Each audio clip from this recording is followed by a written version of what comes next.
mother ko, alam ko nasa feeding na po siya natin, Panginoon Diyos. In-encourage ko lamang po kayo, mga kabataan, miski hindi sa kabataan, alam ninyo sa bawat isa sa inyo kung sino nagkaroon ng problema sa magulang ninyo. Yakapin nyo, parents nyo, humingi kayo ng tawad sa magulang ninyo. Dahil walang magulang na naghangad mapasama anak niya. Ano pa? Kailan kaya tayo hingi ng tawad sa magulang natin pag nakahiga na sa kabaong, ano?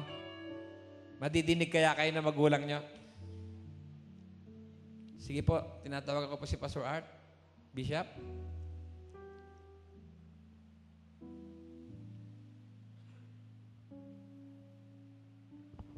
Imungo tayo sandali at pumikit. Ito ang araw na ginawa ng Diyos para lubos natin makilala siya. Paghariin natin siya sa puso natin.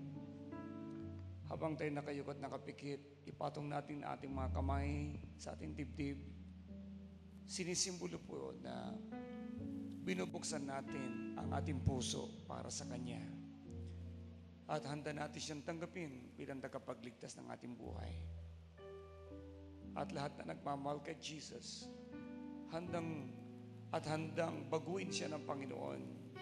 Sumunod ang lahat sa panalangin ito. Sabihin natin ng buong puso, Panginoong Jesus. Sige, lakasan pa po natin, Panginoong Jesus. Lumalapit po ako sa iyo. Salamat po sa katotohanan na ikaw lamang ang makapagbabago ng aking buhay. Ikaw din lamang ang tagapagligtas at wala nang iba pa. Lumalapit pa ako sa iyo, humihingi ng kapatawaran sa lahat kong nagawang kasalanan. Patawarin niyo po ako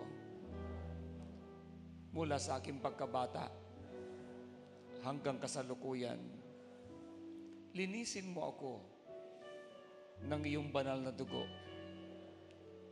na natigis sa krus ng Kalbaryo. At ngayon, Panginoon, maghari ka sa buhay ko. Tinatanggap kitang tunay bilang Panginoon ko at tagapagligtas ng aking buhay. Lord, baguhin mo po ako sa aking masasamang ugali, masasamang bisyo, at mga maling kinagisnan. Panginoon, isulat mo ang aking pangalan sa aklat ng buhay sa langit at huwag mong hayaang mabura hanggang sa iyong pangalawang pagbabalik. Panginoon, gamitin niyo po ako para sa kaligtasan ng aking kapwa. Tulungan mo ako, Panginoon, makapaglingkod sa iyo, makapag-akay ng mga kaluluwa sa iyong harapan. Salamat po. Mula ngayong gabi,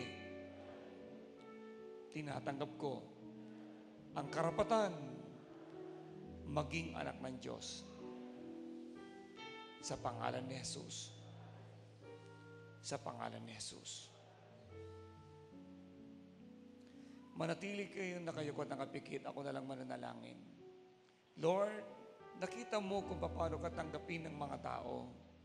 Idinadalangin ko, Diyos, lahat ng taong narito, uhawin mo ng iyong salita, magbasa ng Biblia, upang silang lahat ay lumago sa kanilang mga pananampalataya.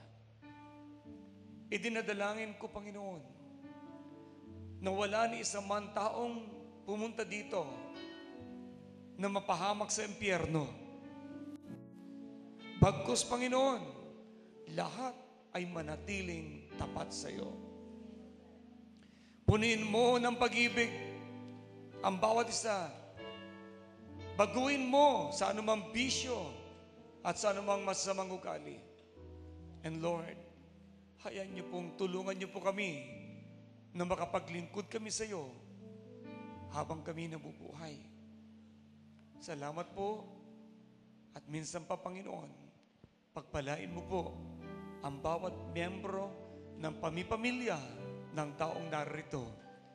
Maborn again din lahat, O God, kung paano naranasan ka namin naranasan ni Brother Dolphy Jr., God, ang iyong kamay, ang iyong patnubay, ang iyong Espiritu Santo.